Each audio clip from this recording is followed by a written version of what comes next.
And the thing is that with this washed down issue, on the one hand, of course, Iraqis are suffering. Yeah. On the other hand, America has lost all credibility in very large part of the world. Yeah. And even if America now wants to do something about the Israeli and Palestinian issue, if it really wants to do something about Lebanon issue, it does not have the credibility that is needed to do that. So it is not only the loss of the people who are being oppressed and people who are suffering, it is also the loss of people who invaded, who occupied, who conquered. But I think we talked about it at one time, that the vulnerability of the powerful is also a great vulnerability. Weak can also be very strong, even in their suffering. And I think this is what is happening in this context. We have to go for a break, so please stand by. We will be back to discuss this topic. Thank you. Assalamu alaikum and welcome back to Spirit of Islam. My guest today is Shahid Akhtar, and we are discussing the terror and who is benefiting behind the terror and war on terror. One of the things I read, an article in the Toronto Star last weekend, and there's one sentence that really resonated well with me, and I understand it very well, and I'd like to discuss it and get your opinion. It says, Arab societies tend to attribute their shortcomings to outsiders, mainly the West. And I know this is one of the shortfalls of us as Arabs, or maybe as Muslims. Sometimes we're always blaming others. And what's your feeling about this?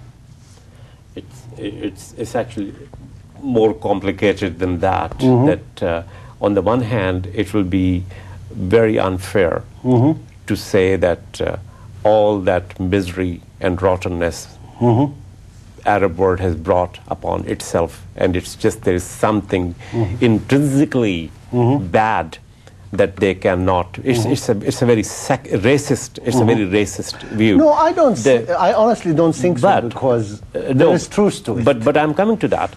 It will be unfair to lay every single blame on them. Yeah. But if you begin to take the actions of the Arab world and see how much they are at fault in creating their own misery. There was a recent report, well, not that recent now, it has been a while, that came out. The investigators, the report writers, the scholars, the research analysts were all from the Middle East. Yeah. And they talked about things like that the entire Arab country's GDP is equal to that of Spain alone. And that GDP, by the way, includes the richest Arab countries. That's richest an Arab interesting countries. statistic. Yeah. And it goes even one step further.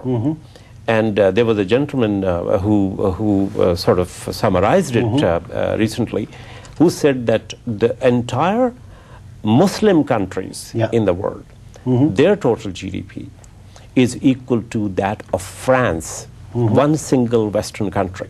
Now, there are many, many reasons for that, but the biggest reason remains that we as Muslims and Arabs have not really done our part. We are very quick to blame others for things which are entirely our faults. There's no doubt that or rather than just say entirely our fault, we allowed others to interfere, or we gave others a chance to have an effect on us, maybe.